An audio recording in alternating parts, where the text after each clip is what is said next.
घूस का कारोबार या तालीम का मदरसा, मदरसे की आड़ में अवैध वसूली का काला कारोबार, रिटायरमेंट शिक्षक से फाइलों के नाम पर मदरसा प्रबंधक का काला कारोबार, मदरसा प्रबंधक पर रिटायरमेंट शिक्षक ने लगाया लाखों रुपए वसूली का इल्जाम।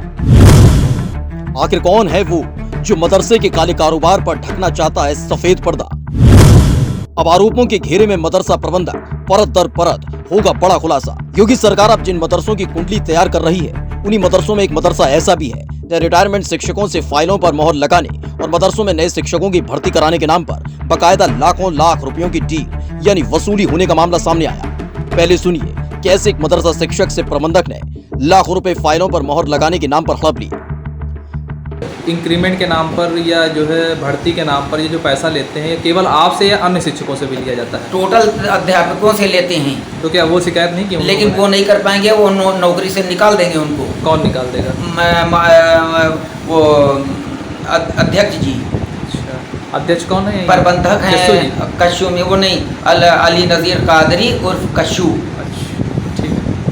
क्योंकि एक टीचर को इन्होंने निकाल दिया। बता दें कि दरअसल ये पूरा मामला देवा स्थित मिसबाहुल उलूम मदरसे से जुड़ा है। बताते हैं वैसे तो इस मदरसे के प्रबंधक की कोई तनख्वाह लिखा पढ़ी में नहीं है, लेकिन लोगों की माने तो प्रबंधक महोदय ने इसी मदरसे से करोड़ों की संपत्ति अर्जित कर ली। वो कैसे कि ये तो जांच में सामने आएगा, लेकिन यही एक सेवानिवृत्त अध्यापक मोहम्मद आसिम के दर्द ने प्रबंधक के तमाम कुकर्मों की झलक तो सार्वजनिक कर दी, जिसके बाद मदरसे से जुड़ी तमाम धांधलियों से परत दर परत पर्दा हट रहा है। शिक्षक के बताए अनुसार उसकी सेवानिवृत्त फाइल के नाम पर प्रबंधक ने उनसे 45,000 रुपए मांगे, जिसका साक्ष्य भी शिक्षक के पास मौजूद है। यही नहीं, शिक्षक ने और भी कई सारे आरोप प्रबंधक के ऊपर लगाए। शिक्षक द्वारा लगाए गए सारे आरोपों को सही माना जाए तो उनके 43 साल के सेवाकाल के दौरान प्रबंधक महोदय ने उनसे तकरीबन करीब 2,62,000 बतौर सुविधा शुल्क उनकी तनख्वाह से वसूला। पूरा मामला बताइए। हमारा प्रकरण ये है कि मैनेजर साहब ने आज तक 2,62,600 रुपए हमसे रिश्वत के नाम पे लिए हैं। कौन से मैनेजर? क्या नाम है? मैनेजर मदरसे के मैनेजर हैं श्री सैयद अली नज़ीर कादरी साहब। किस मदरसे के हैं? मदरसा मिसबाहुल उलूम श्री बाराबंकी। और आपका नाम क्या है? मोहम्मद आसिम। जो ये रकम आप बता रहे हैं, आपने कब दी? ये हमने धीरे धीरे दी इनको। किस चीज़ के लिए?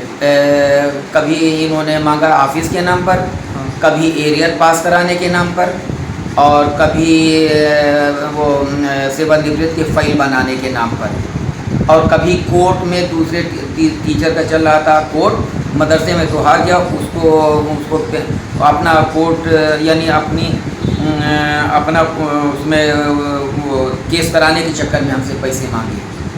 आप आखिरी बार आपने पैसा कब दिया? आखिरी में हम दिया है फरवरी में दिया, फरवरी 22 में। कितना पैसा दिया? 45,000 रुपये नकद दिए मौलाना सलीमुद्दीन साहब को। और आप रिटायर्ड कब हुए? रिटायर हुए हैं 31/3/2022 को। अब सवाल अहम इसलिए है कि अगर शिक्षकों से वसूली हुई तो फिर इसमें शिक्षकों की भर्ती के नाम पर भी लाखों रुपए की वसूली हुई होगी। हालांकि इस मदरसे में और भी कितनी धांधलियां होंगी, ये तो कोई सक्षम संस्था निष्पक्ष जांच करे तभी सामने आ सकता है। फिलहाल इस मामले पर जब प्रधानाचार्य मौलाना वाजिद सिद्दीकी से जानकारी ली गई तो उन्होंने बताया कि प्रबंधक का मामला है, इसमें मेरा कोई दखल नहीं है। शिक्षा के विषय में कोई कमी हो तो मैं उसकी जिम्मेदारी ले सकता हूँ। फिलहाल इस पूरे मामले पर जिला अल्पसंख्यक कल्याण अधिकारी का क्या कुछ कहना है, ये सुनिए। सर, ये मदरसा देवा में है, ये कौन सा मदरसा है, रजिस्टर्ड है कि नहीं, क्या प्रकरण है घूस के आरोप का, उस पर क्या कार्रवाई होगी?